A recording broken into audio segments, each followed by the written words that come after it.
हरे कृष्णा। भगवद गीता अध्याय 1 श्लोक संख्या 3।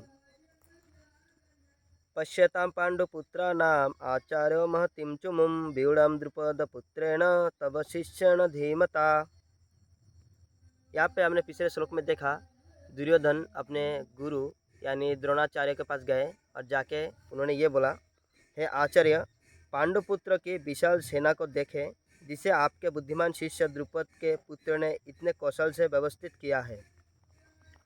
यहाँ पे दुर्योधन बता रहे हैं कि आपके बुद्धिमान शिष्य यानी द्रोणाचार्य के बुद्धिमान शिष्य कौन? द्रुपद के पुत्र यानी धृष्टद्युम्न पांडुपुत्र के सेना को बहुत अच्छे से सजाया है।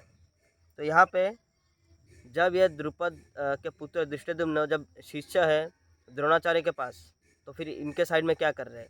जैसे पांडव लोगों को समझ सकते हैं, जो पांडव लोग हैं वो लोग मतलब उनके खिलाफ द्रोणाचार्य युद्ध कर रहे हैं, लेकिन द्रोणाचार्य की एक मजबूरी थी जिसके कारण वो दुर्योधन के साइड से युद्ध कर रहे थे। लेकिन धृष्टद्युम्न क्यों पांडुपुत्र के साइड में चले गए? तो इसके पीछे थोड़ा सा मैं बैकग्राउंड यानी स्टोरी पृष्ठभूमि थोड़ा सा बता देता हूँ।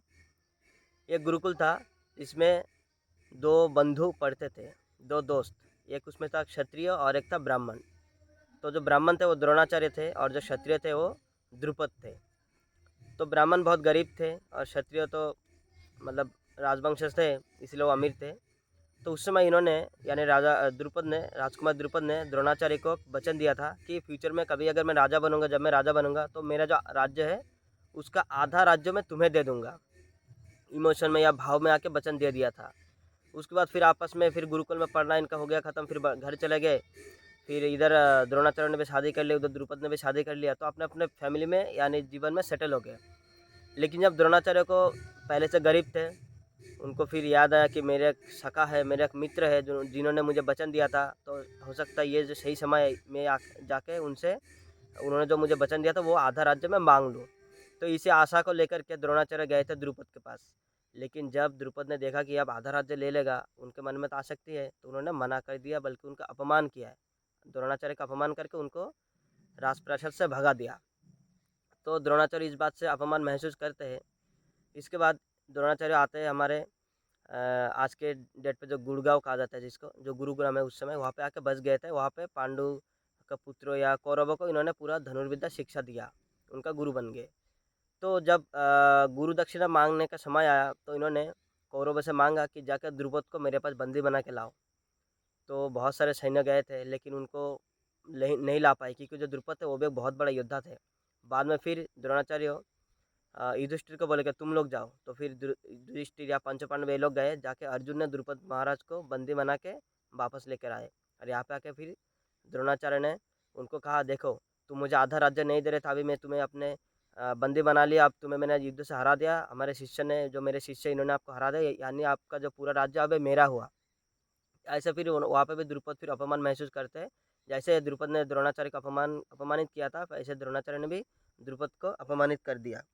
तो फिर द्रुपद जब अपमानित महसूस करते हैं, फिर वो एक पुत्र कामेष्टि यज्ञ करते हैं और उसमें उनको दो संतानें उत्पन्न होती है यज्ञ से। एक होते हैं धृष्टद्युम्न जो उनके पुत्र है, और एक होता है द्रौपदी जो उनके पुत्री है।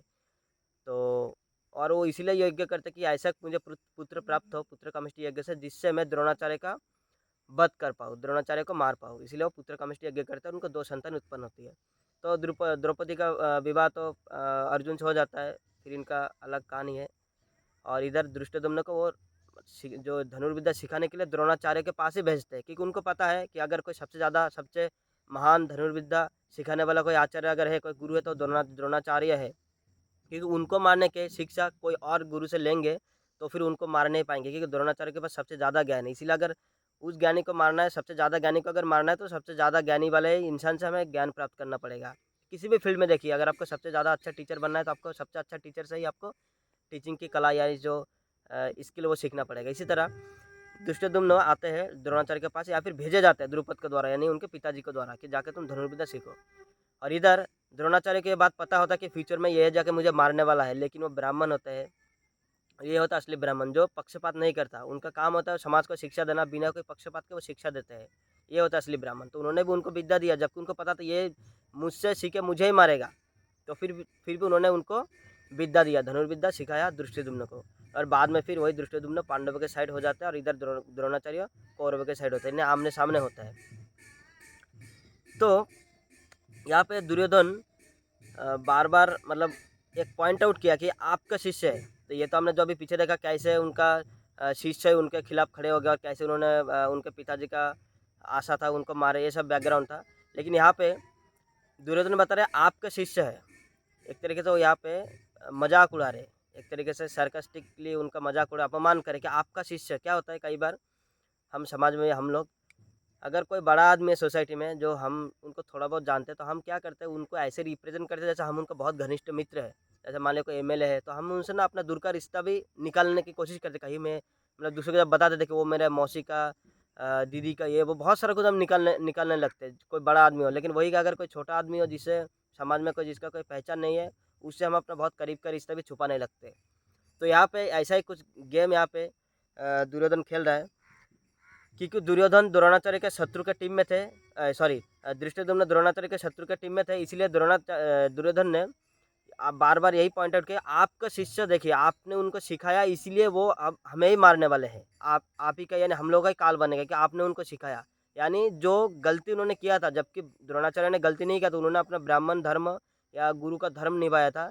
लेकिन वो अभी दुर्योधन उस चीज़ को गलत ठहराने की कोशिश करके आपने उस समय गलत किया, उनको सिखा के, क्योंकि आपसे विद्या लेके आप ही को मार रहे, जो आपका शत्रु है वो आप ही का, एक टाइम पे आप ही का शिष्य जो आपका शत्रु बन गया।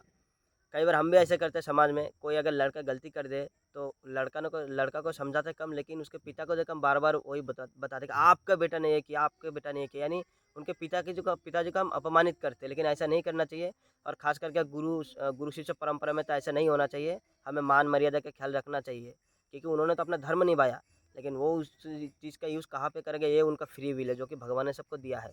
तो किसी किसी के दोष के लिए किसी को दोषी नहीं ठहराया जा सकता। अलग अलग लेवल पे अलग अलग बातें होती है, लेकिन यहाँ पे दुर्योधन इसीलिए उनको पॉइंट आउट कर रहे हैं आपका शिष्य बार बार, क्योंकि उन्होंने उनसे ही सीखा था। तो हमें भी इस चीज़ का ध्यान रखना चाहिए, अगर कोई गलती करे तो हमें ऐसा उनको डायरेक्ट उनके जो रिश्तेदार होते हैं रिलेशनशिप में, उनको इतना नहीं कठोर नहीं बोलना चाहिए, समझाना चाहिए कि जो जिससे प्रॉब्लम का हल निकले, ना कि उनको सीधा पॉइंट आउट करके अपमानित करना चाहिए। हरे कृष्णा।